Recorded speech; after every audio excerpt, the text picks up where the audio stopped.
Support for this podcast is provided by the FRA Private Investment Fund Tax and Accounting Forum. The FRA Private Investment Fund Tax and Accounting Forum takes place December 6th and 7th in Miami.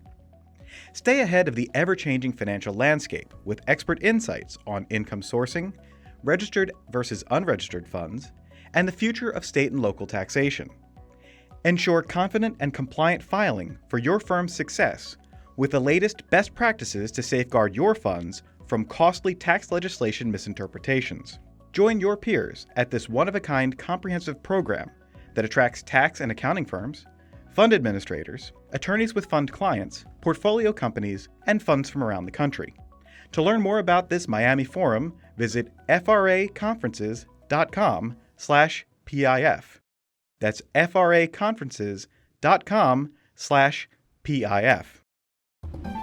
Welcome to Tax Notes Talk, a podcast from Tax Notes, the leading source of tax news, information, and analysis. Welcome to the podcast. I'm David Stewart, Editor-in-Chief of Tax Notes Today International. This week, taxes never go out of style. The holiday season approaches, and with it comes the mad rush to find deals on gifts for friends and loved ones.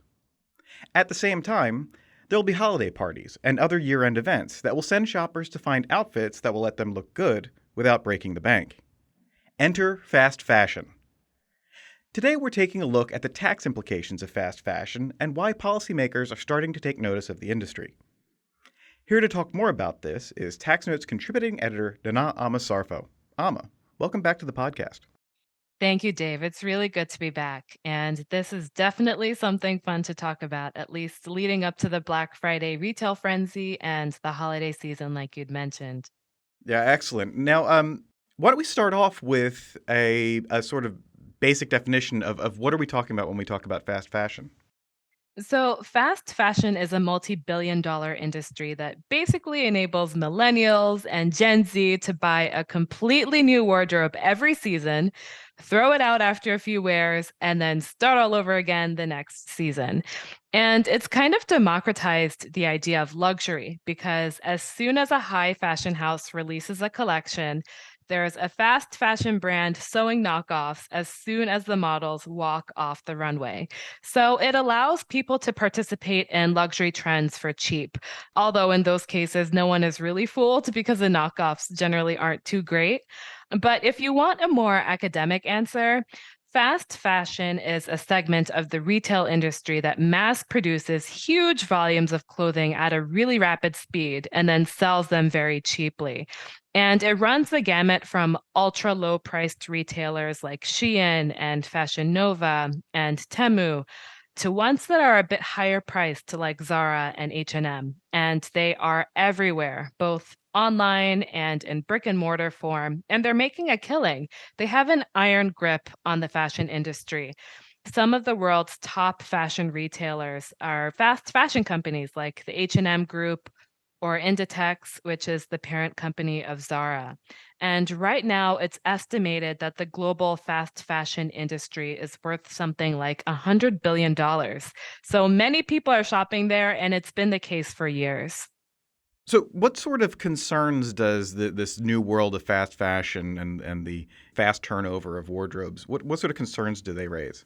Well, there are many concerns. Just at a high level, there are concerns about the environmental impact of these companies' manufacturing practices. There are concerns about the sheer volume of clothing that's being produced and also the life cycle of these products. And those life cycle concerns are specifically about what's happening to unsold inventory or clothing that consumers are purchasing and then later throwing away. And then there are also concerns about, let's call it tariff avoidance. Support for this podcast is provided by the University of California Irvine School of Law Graduate Tax Program. This preeminent and innovative program prepares students to practice tax law at the highest level, in the U.S. and abroad.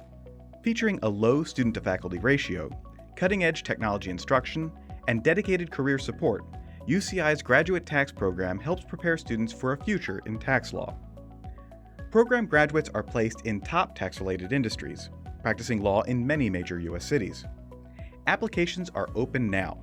For more information and to apply to this highly selective program, visit law.uci.edu/gradtax. That's law.uci.edu/gradtax. Okay, well, let's get into that. What sort of tariff avoidance are we seeing? So, as far as tariffs are concerned, you would think that customs officials would be really happy about the high volume of shipments that are entering their countries from fast fashion companies. But the reality is that some of them believe that these companies aren't paying the proper amount of tariffs that they should when you look at the overall volume of goods that they're sending.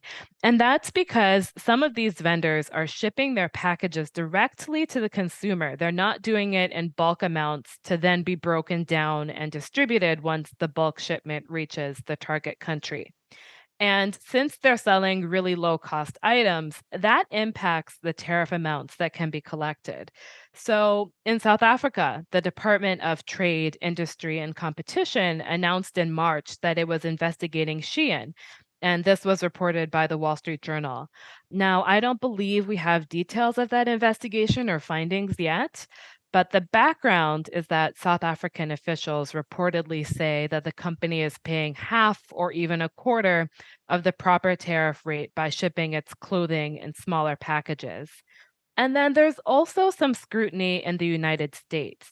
So in June, a US House committee released a report accusing Shein and Temu of taking advantage of a tariff exemption. So in the US, importers are exempted from paying customs duties on packages that are valued under $800. And hundreds of millions of packages enter the country under this exemption.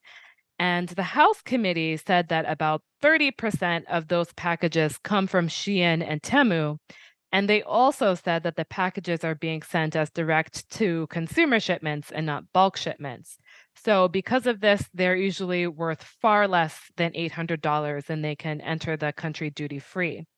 So, that's the tariff issue. And then there are also environmental concerns. So, on the environmental side, it used to be that retailers produced 4 fashion cycles per year. And it's been reported that fast fashion companies are now producing 50 or more cycles per year. And that's boiling down to about 100 billion clothing items that are being produced annually. But consumers don't keep fast fashion pieces forever. Either the clothing breaks down or they think they can throw it away because it's so cheap. So the average consumer wears a piece of fast fashion clothing about 7 times before tossing it.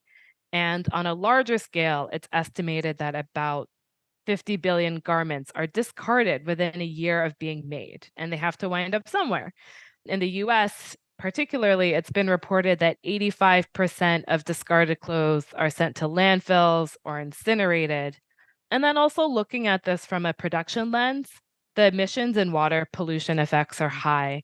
The World Health Organization has estimated that the fashion industry is responsible for about 10% of global greenhouse gas emissions, and that the textile dyeing process accounts for 20% of water pollution. And the fabric industry reportedly is the second largest polluter of water globally behind agriculture, which is staggering. Yeah, I mean that's a lot of impact from one industry. So, how would taxes be used to deal with this issue? That's a really good question. So, there have been discussions in a few different countries, and the main ideas are garment levies or offering favorable VAT rates to clothing resale and repair providers. So, about 4 years ago in the United Kingdom, a House of Commons committee issued a report asking the government to implement a few tax measures. At the time, the UK was considering a plastics tax, which it now has.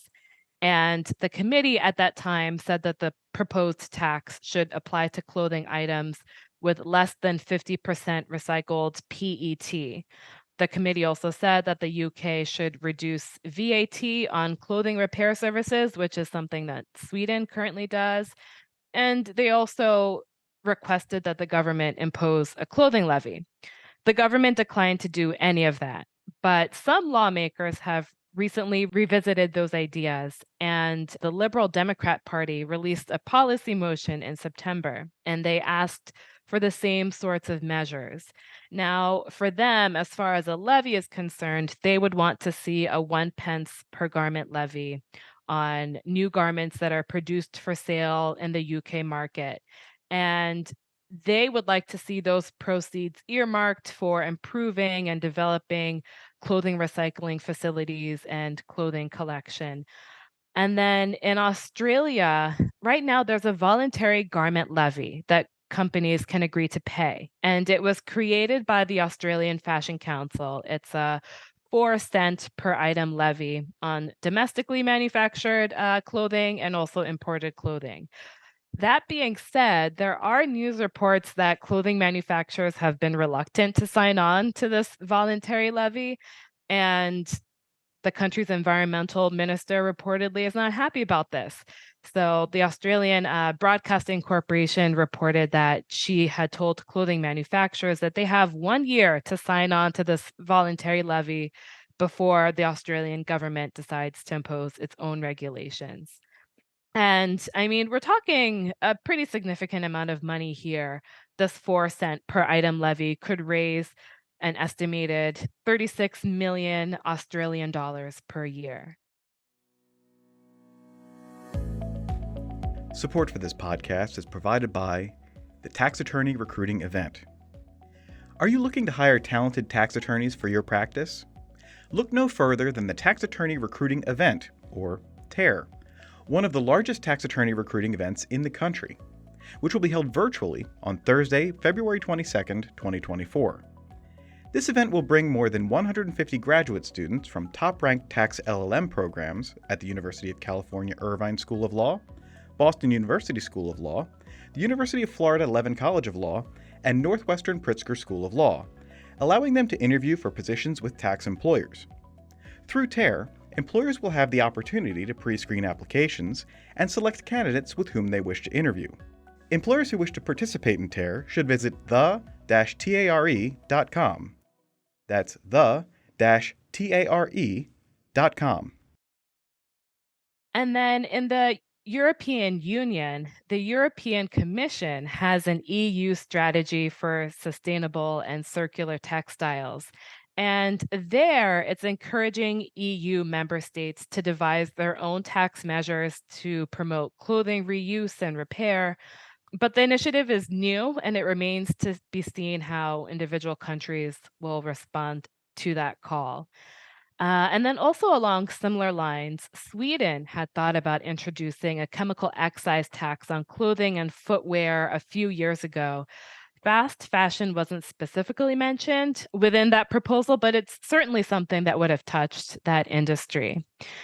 And then lastly, we have Brazil, which also has voiced concerns about e-commerce companies paying the proper amount of import taxes on their shipments. In Brazil, low-value international e-commerce shipments are exempt from a federal import tax. And Brazil is concerned, similarly to officials in South Africa and the US, that these e-commerce companies are shipping their goods in a way that allows them to avail themselves of this exemption. So Brazil is saying that it's thinking about resolving this via a digital tax, which is a really interesting name because that's not normally what comes to mind when we think about digital taxes. Now, you mentioned earlier that there were concerns in the U.S. about this industry.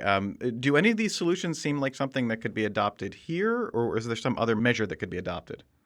I definitely think that it's fair to revisit the tariff exemption. I do think that's a task that could attract bipartisan support, predominantly because many of the top fast fashion companies are not American. So there wouldn't be a concern that this could negatively impact American industry. Beyond that, I think that clothing levies could be more successful at the state and local level rather than the federal level. At the local level, we've seen that with the example of excise taxes on soda. In New York City, there's a 5 cent fee on paper bags. But even in those cases, I think that the success of a local levy might hinge on whether there are local waste problems that have come to the attention of the public and lawmakers. Sales taxes are the domain of states and localities, and I think that clothing levies could fall into the same category. Now, do you expect there to be a push toward tax solutions to the questions of fast fashion, or is that not necessarily the best way to handle it? I think that a tax solution is very possible, especially as governments draw closer to their Paris Agreement commitments and they're looking for ways to fund them or adhere to them. As for the question on whether or not taxes are the best way to handle some of the issues that we discussed, I think the word best is doing heavy lifting here because it's a very high threshold to meet. I probably wouldn't say best because clothing levies of a few cents per item aren't going to deter buyers from getting already cheap clothing. But I do think that they could offer a good way to start mitigating some of the concerns that we discussed previously. For example, revenue from clothing levies could be used to fill environmental trust funds or to fund clothing recycling programs and things of that nature. Well, Amma, this has been fascinating, and thank you so much for being here to talk about it. Absolutely. It's always a pleasure, Dave. Thank you for having me. And now, coming attractions. Each week we highlight new and interesting commentary in our magazines. Joining me now is Acquisitions and Engagement Editor-in-Chief, Paige Jones. Paige, what will you have for us? Thanks, Dave. In Tax Notes Federal, Eric Sloan and James Jennings examine disproportionate S-corporation rollovers. Bradley Bornin explains why the IRS's position on Section 1031 straddle exchanges is half wrong. In Tax Note State, Angela Patale explains that combined reporting is complex and difficult. Andrew Wilford examines IRS data looking at migration trends after the pandemic and what states taxpayers are leaving and moving to. In Tax Notes International, 4 KPMG practitioners look at transfer pricing of financial transactions. Ruben Aviona explains why the U.S. should calm down about DSTs. And finally, in Featured Analysis, Nana Ama Sarfo looks at tax proposals targeting fast fashion. That's it for this week. You can follow me online at TaxStew, that's STEW, and be sure to follow at Tax Notes for all things tax. If you have any comments, questions, or suggestions for a future episode, you can email us at podcast@taxanalyst.org. And as always, if you like what we're doing here, please leave a rating or review wherever you download this podcast. We'll be back next week with another episode of Tax Notes Talk.